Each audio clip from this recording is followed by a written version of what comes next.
with UFC 308 wrapping up, today I'm about to go over fights to make, okay? And what's next for Ilia Topuria? I got a bit to talk about on that as well. I think I'll go into more depth about that. But I think I have a bit of an underrated opinion, and I'm going to get right into it. Look, man, I have Alexander Volkanovski versus Topuria, man. When you look at it, you see Lopez, you see Makhachev. I'm going to get into why I think that those fights don't make sense, okay? First of all, I want to say I think Volk has the best shot to beat Topuria. You saw in the first fight, he had a pretty solid game plan. He knows what to do to stay off the fence. I think Volk can do that. You know, the guy is a great fighter. He's got really high IQ. He was doing good work in the first fight and made a mistake, you know, simple as that. He's taken a lot of time off. I don't really mind seeing this fight over the other ones, honestly, when I think about it, okay? Now let me get into the Diego Lopez one first, okay? Guys, Diego Lopez would get fucking eaten alive by Ilia Topuria. The fight would not be close. Ilia Topuria would kill Diego Lopez. It is the worst matchup for Lopez in the division, okay? A guy who is not going to ensue in the wrestling, who has heavy power as well as great defense. What the fuck is Diego Lopez going to do? In over 5 rounds, not to mention, have we seen Diego Lopez go to 5 rounds? No, he hasn't had a 5-round fight. And when he gets, you know, after the first round, man, the volume is gone. He doesn't throw a lot of strikes. The power is gone. He's got a puncher's chance versus Topuria, but that's it. You know, it's going to be cruise control from the rest of the fight. The only chance that Diego Lopez has in this fight is if he goes out there and tries to fight like Ryan Hall, rolling for leg locks and shit, bro. There is no chance. I would say 10 out of 10 times Ilia Topuria beats Diego Lopez. 10 out of 10 times. Lopez is not technical on the feet. He hits hard. His shots are telegraphed. Ilia Topuria is not going to overextend. He knows what to do. He's going to jab and stick. He's going to kill Lopez, man. Kill him. Lopez needs a 5-round fight for me to even give him any credit. Because like I said, man, the volume disappears. You saw it in the Ortega fight. It disappeared. He doesn't throw a lot after the first round. He had, you know, Ortega hurt really bad. I think his cardio sucks. And I think he's not that good on the feet. Definitely not good to catch a guy like Topuria. I think he would get absolutely smoked by Topuria. And for people to say that Lopez, and I don't want to hurt their feelings, he's a good fighter. But guys, the matchup is horrible. From this point, we've seen Lopez get favorable matchups. Ortega's a favorable matchup for him, okay? Gavin Tucker, favorable matchup. Sabatini, favorable matchup. Guys who are going to wrestle him.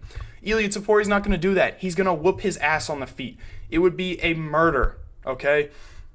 As for the Makhachev fight, it doesn't make sense, guys. I want to see it too. It doesn't make sense. You have a clear-cut number 1 contender at lightweight in Arman Tsarukyan. He deserves this fight. He had a close fight with Makhachev on his debut, short notice. He deserves this fight. He's worked his way up here, deserves that fight. And as for Topuria, 1 title defense, he's got a ton of work to do in the featherweight division. He's not no McGregor, man, okay? Fair, that's what I have to say about that. And Makhachev, it kind of taint his legacy. The guy has 2 title defenses over a featherweight, 1 over a lightweight. If he goes out there, beats Topuria, that's another featherweight defense. It kind of taints his legacy when you look at it a little bit. But I do think Volk is the best matchup for him. I do. As for now, you know, we haven't seen enough from those guys, from Lopez, man. We haven't seen enough. He weighed in as a backup. He has not had a 5-round fight. Okay? He needs a 5-round fight. You could do Yair. You could do someone like that, man. He doesn't deserve it. Simple as that. And he would get smoked, guys. Volk has a much, much better chance. The footwork on Lopez is not good enough. Volk can move in and out a lot better than Lopez. Trust me, guys. I'm making the right decision because if this Topuria and Lopez fight happens in the future, I promise you it is going to be an absolute mauling of Diego Lopez, right? Unless he rolls for a leg lock, like I said. But I think this is the right fight. Next up, Max Holloway, Dan Hooker. I like Max at 155. I think with he's done his work at featherweight. There's really nobody he can fight at featherweight. You know, he's lost to Volk so many times. He's already beat Yair. He's beat Arnold Allen. There's not much for him at featherweight at all, actually. There's nothing for him at featherweight. He's got to move up to lightweight. And I think this is a really, really good matchup, a fun matchup, absolutely. Dan Hooker's a long guy with good knees, good straight shots, and tough as hell. You know, Max Holloway's going to put it on him. It'd be a hell of a fight, a 5-round BMF fight. I would love to see it. And as for the Gaethje, people want to see Max versus Poirier.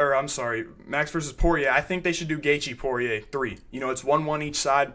Let's see that trilogy fight. So I think this one definitely makes sense. I'd like to see Max. He has to go to lightweight, guys. There's nothing else for him at featherweight to do. So yeah, I'd love to see that fight. Next up, another, I don't even think this is a hot take, Khamzat Chimaev DDP, man. Nobody wants to see Strickland, guys. Before Strickland fought Adesanya, this dude was the king of the Apex. He ran the Apex. He was like the guy managing the UFC Apex. He's got it under construction right now. That guy belongs there in the Apex. He's not a fun fighter. His style fucking sucks. Dricus is going to make the fight entertaining if the Strickland fight happens, but this is the fight I want to see. Everybody wants to see this. Chimaev didn't take any damage. I don't know what the visa stuff's looking like. I have no idea, actually. With the Kadyrov shit, I have no idea. So I'm not really sure where this fight would take place, but I don't want to see Strickland. I don't want to, man. Sure, the first fight was close, guys, but Strickland is not fun to watch at all. And imagine this press conference. Oh, my gosh. It'd be freaking. It would be amazing, okay? It'd be amazing. I want to see this fight. I don't care about Strickland, bro. Go back to that Apex. Fight someone else. We don't want to see you, bro. And he's like spazzing about it on Twitter. He said, this is the guy who said he doesn't care about the belt, right? By the way, just so y'all know. We don't want to see Strickland. We want to see this fight. This is a much, much more entertaining fight in terms of the press conference as well as the fight, guys. Like, this is way better. Nobody cares about Strickland. You split versus Paulo Costa. Your style sucks. Nobody wants to see you, bro. I'm not going to, please, man. We don't want to see that fight. Next up, Robert Whittaker, Kyle Borralho. I mean, I like this fight, okay? I think this is a good stylistic fight for Rob. I think Rob can go out there and win this. Both guys are really light on their feet. They got that kind of blitz style on the feet. The scrambles would be good as well. I think this is a really, really actually underrated fun fight. This would be a really fun fight to watch. I would like to see 5 rounds, but I'm leaning Rob here, man. I think he outvolumes Borralho and catches him with his jab and stuff. I think this is a really underrated hell of a fight. Both of their styles are very, very similar, and Borralho needs a little bit of a harder fight. I mean, the Cannoneer is great. He's just, the guy's 41 now. He's very old. I think this is a fight we're going to see, and I would love to see it, man. I don't know how fast Rob is going to be able to recover, but this stylistic fight is sick. It's very good. You really look closely into it.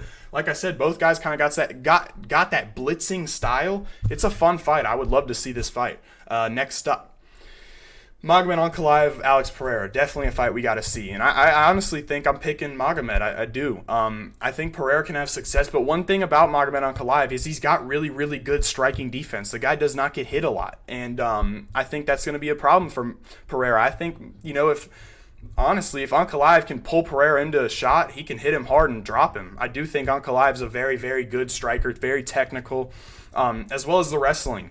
I know we don't see it that much, and I don't know how much he's willing to wrestle. I think it'd be stupid of him not to wrestle, obviously. It's not going to be just, Magomed's going to take him down that easily. I do think the wrestling will get going, and I think he wins a decision here, like a 49-46. But this is a fight we got to see, okay? I know Pereira Aspinall's been talks. I want to see that as well.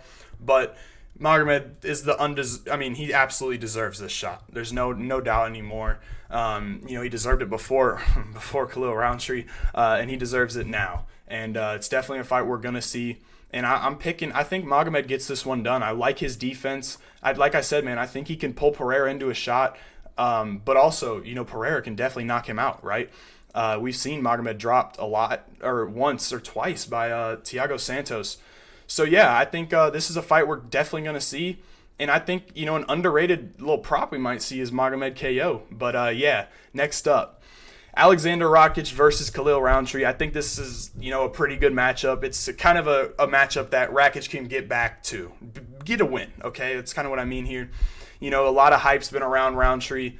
Rakic needs a win. I think he goes out there and gets a very easy win over Khalil Roundtree. Guys, people are going to be a little bit like Rakic is going to come in here and wrestle. He's a massive, massive person, very, very big, strong, and we've seen Roundtree get taken down in the past. And that'll open up the striking as well for Rakic. I think he takes this one very easily, and it's a very good bounce back fight for him. You could do something else, but light heavyweight is very booked right now.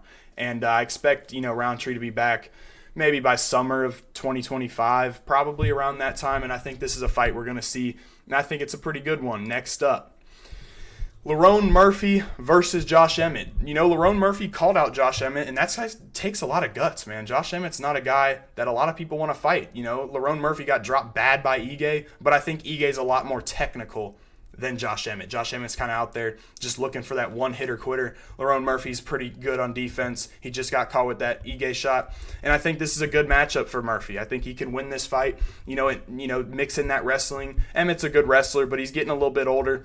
I think Murphy can stick and jab, get out of the way of those big shots. I think he'll win this fight, but it's a good call-out, and a lot of guts to call out Josh Emmett. We haven't seen Emmett in a little minute now. He fought Bryce Mitchell. Knocked Bryce Mitchell out cold. I don't even know if Mitchell's awake, but I think this fight, when you look at it, it makes sense in terms of rankings. And I really like when people call out, matchups that make sense. I really do like that, and Lerone Murphy did it. So yeah, good for him. Next up, if you know, you know. But please, UFC, if you make this fight, if you put this shit in the Apex, I'm going to freak out, because Steve Garcia needs to be in a crowd. This fight would be sick. Oh my gosh, this fight would be amazing. Ige hits hard. Garcia's coming forward the whole fight looking to finish. This is a fight that we have to see. I mean, Steve Garcia's finished 5 people in a row inside of 2 rounds. I mean, the dude has been killing people. Last win over Kyle Nelson. I love Steve Garcia. I love seeing him fight. I really want this fight to happen. There's no doubt, out of everybody at featherweight, he deserves a shot at the rankings. I mean, 5 TKOs inside of 2 rounds is ridiculous. And it's not over terrible fighters. Chase Hooper, Kyle Nelson, Sang-Woo Choi is not a bad one either. This is a fight that makes sense and would be an absolute banger. And if you know, you know. Ige got great counter shots, great boxing. He keeps that high guard. In terms of the wrestling, it would be great scrambles as well. Steve Garcia can wrestle well. Ige can wrestle well. Sick fight. We got to see this fight for sure. But please, UFC, don't put it in the Apex, okay? Next up, Geoff Neal, Joaquin Buckley, okay? Look, Geoff Neal, didn't take any damage. He should be back pretty quick, honestly. And Joaquin Buckley, man, you guys know I like Joaquin. I think he's a bit overrated, and I think Geoff Neal boxes his head off. And Geoff Neal looked good in that Dos Anjos fight, you guys. He really did look good.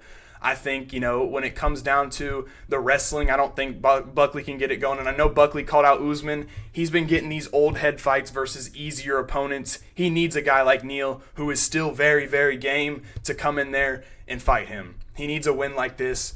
And this is a hell of a fight as well, man. A fight that, you got Buckley, who I don't even know if he has the power advantage, but I think Buckley would get slept here. I've talked about this before, where I think, Joaquin Buckley, Geoff Neal, I think Geoff Neal would kill Buckley, man. I really do. And I think this is a fight we should see, because, look, man, Buckley, the old head wins, okay? You got Luque, Wonderboy, and Ruzi Boyev, I guess, is an okay win, but none of these guys are tests like Geoff Neal is like a test. Geoff Neal is a monster, okay? And a very good stylistic matchup for Neal. I think he goes out there and kills Buckley. You know what I mean? I think he gets the finish, and I don't think Buckley can get that striking going. I don't think he'll be able to get the wrestling going, because Neal is a big dude, a big and strong guy. I think Neal would absolutely destroy Joaquin Buckley. But yeah, man, I hope y'all boys enjoyed. I'm sorry about the little bit of toxicity, but I got to get my points out here. But yeah, man, that's going to be it for me. I hope to catch y'all boys tomorrow. So yeah.